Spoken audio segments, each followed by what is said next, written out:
Welcome to the first lesson in JavaScript 201. We are going to first start off with something fairly easy, but also very important. We're going to be talking about style guide or cleanly writing your code. And so there's a lot of different ways we can write JavaScript because it doesn't really care about extra white space. It doesn't really care about a lot of different things. Now, that is sometimes a good thing. That is sometimes a bad thing. It really truly depends on who's writing the JavaScript. And when it comes down to writing clean JavaScript, there are some tips and tricks that I can give you, but typically, just because, again, it doesn't care about white space, it doesn't care about extra spacing too much, it's really up to you. So there is no one standard fits all. There are some opinionated ways to write JavaScript, but I'm going to show you just a typical clean way that's going to get you 90% there. So let's go ahead and open up our editor. I'm just using VS Code here, and I'm going to change this over from plain text to JavaScript. And in here, typically when we have a var, a let, or a const, we can do something like const var name is equal to thing. And so typically what we're doing here is we're assigning var, let, or const, typically just let or const because that's the modern JavaScript way of doing it. Then we use camel casing. So we use a naming method with variables that the first word, the first identifiable word is lowercase, and then the second identifiable word is uppercase. So if I was to type, my name is Caleb, this is how I would typically name a variable. Now, if you're working with a more global const, and you'll see this in production level JavaScript, you'd see something like const name uppercase is equal to Caleb.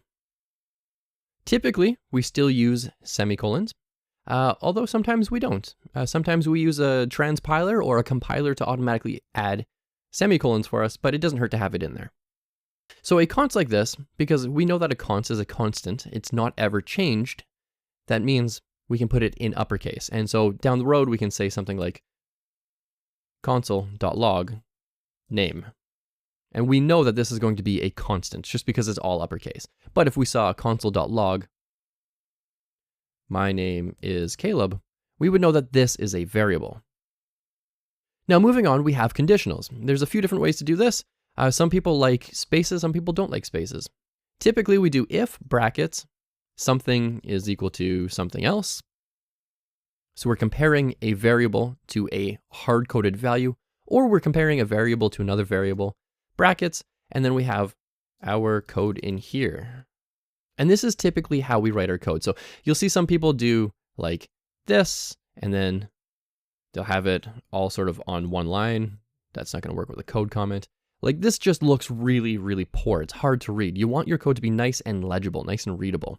So we say if, and then brackets, or sometimes there's a space there. If something is equal to something, then some other code. Else, we put that in the same line as this closing bracket here. Something else in here.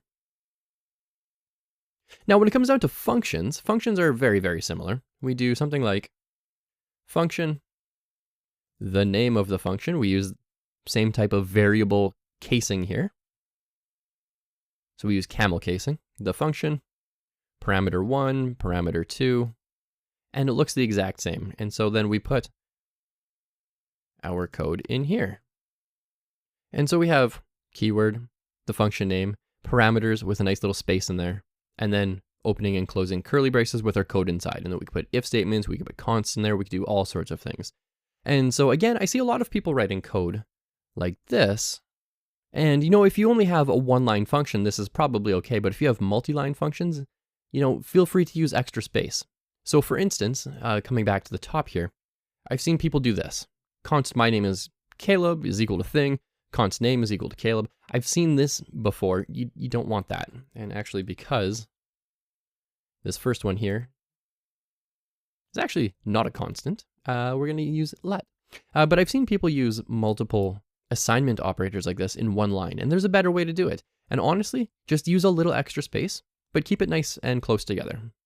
And again, the idea here is that down the road, someone else is going to look at your code and be able to read it nice and easily. It's really important that your code is legible. As an intermediate JavaScript developer, you can't write code anymore that looks like a mess. It might be very readable to you, but it might not be readable for other people. And you always want to make sure your code is readable. And why that's important is because when your code is nice and readable, that means your code is maintainable. That means you can work together with other people on a team. Now, there's this thing called the Airbnb standard, and they have a specific way of doing this. There's also, what is it called? Prettier. You can do auto formatting as well, and it will apply its opinions automatically to your JavaScript. And that one is just called Prettier. We're not going to cover that in this course, just because it's a little too opinionated for this particular course, but you might see something like that, and it'll take your ugly JavaScript and it will format it to be something like this. It'll even add semicolons or remove semicolons depending on your rules. It'll do all sorts of stuff for you. But until you get to that point, it's good practice to make sure that you are always writing good, healthy, clean, readable JavaScript. Because these scripts can get really long. They can be thousands of lines long. They could be hundreds of lines long. Even then, that gets pretty big. And you want to make sure that it's very easy to have someone else read your code. So that, when someone else works with your code down the road, when you get a job as a web developer, that they don't hate you. That is the primary motivation here, is that you don't want them to hate you. So you want them to be able to open up your code and be like, hey, this is nice, clean code. Maybe they don't agree with 100% of it. Maybe they don't like the space, whatever. That's a minor thing. But as long as they can read it easily, that's the important thing. So moving forward, make sure that you are writing clean JavaScript down the road.